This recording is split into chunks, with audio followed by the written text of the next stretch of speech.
Radio صدائے حریت جموں کشمیر سے سنیے خصوصی اپڈیٹ۔ بھارتی فوجیوں نے ریاستی دہشت گردی کرتے ہوئے آج ضلع شوپیاں میں محاصرے اور تلاشی کی پرتشدد کارروائی کے دوران ایک نوجوان کو شہید کر دیا۔ حریت رہنما خواجہ فردوس نے بھارتی فوج کی جانب سے جاری انسانی حقوق کی سنگین پامالیوں پر تشویش کا اظہار اور شوپیاں میں بھارتی فوج کے ہاتھوں شہید ہونے والے نوجوان کو زبردست خراج عقیدت پیش کرتے ہوئے کہا ہے کہ بھارت ان اوچھے ہتھ کنڈوں سے تحریک آزادی کو دبا نہیں سکتا۔ بھارت نے کنٹرول لائن پر پاکستان کے ساتھ جنگ بندی کا اعلان کیا، لیکن مقبوضہ علاقے میں اپنی ظالمانہ کارروائیوں میں اضافہ کر دیا ہے۔ 56 دن طویل امرناتھ یاترا شروع ہونے سے مہینوں قبل ہی سخت پابندیاں عائد کی جا رہی ہیں۔ حریت رہنما جاوید احمد میر نے کہا ہے کہ بھارتی ایجنسیاں تنازع کشمیر سے عالمی برادری کی توجہ ہٹانے کے لیے کشمیری عوام کو فرقہ وارانہ بنیادوں پر تقسیم کرنے کی کوشش کر رہی ہے، جبکہ جموں کشمیر متحدہ مجلس علماء نے وسیم رضوی کے اسلام مخالف ایجنڈے اور قرآن پاک کے خلاف بھارتی سپریم کورٹ میں درخواست دائر کیے جانے کی مذمت کرتے ہوئے کہا ہے کہ یہ مذموم اقدام جان بوجھ کر اٹھایا گیا ہے، جس کا مقصد مسلمانوں کو مشتعل کرنا اور اسلاموفوبیا کے ایجنڈے کی آبیاری کرنا ہے۔ دریں اثنا بھارت نواز نیشنل کانفرنس کے صدر فاروق عبداللہ نے رضوی کی مذمت کرتے ہوئے کہا ہے کہ مسلمانوں کے جذبات کو ٹھیس پہنچانے پر اس کے خلاف سخت کارروائی کی جانی چاہیے، جبکہ international forum for justice and human rights کے چیئرمین محمد احسن انتو نے وسیم رضوی کے خلاف فوجداری مقدمہ درج کرانے کے لیے عدالت سے رجوع کیا ہے۔ اپڈیٹ ختم ہوا۔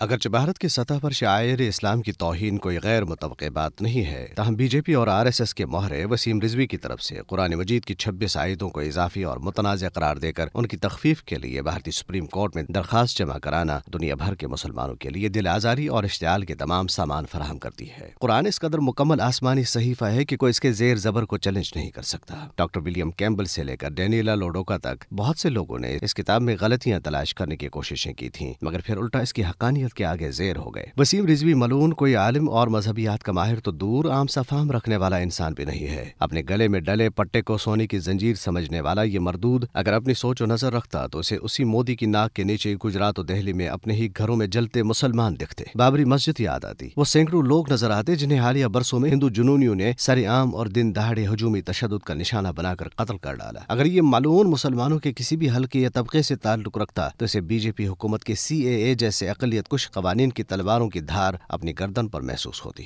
گویا ثابت ہوتا ہے کہ یہ ملعون صرف سنگ پریوار ہی کی بھٹی کا ایندھن ہے اور اس کا کام مسلم دشمنی کی آگ کو بھڑکانا ہے۔ ہونا تو یہ چاہیے تھا کہ اس ملعون کو اس قبیح حرکت کی جانب قدم اٹھانے سے پہلے ہی گرفتار کر کے UAPA اور ملک سے غداری کے قوانین کے تحت مقدمہ قائم کیا جاتا، کیونکہ بھارت ایک کثیر المذہبی اور 195 ملین کی تعداد میں دنیا کی سب سے بڑی مسلم اقلیت کا حامل ملک ہے اور اس کا متحمل نہیں ہو سکتا۔ مگر وسیم رضوی جیسے لوگوں کے استعمال سے مسلمان نہیں، وہ بھارت ہی ٹوٹے گا جسے ہندو انتہا پسند صرف اپنا گھر بنانا چاہتے ہیں۔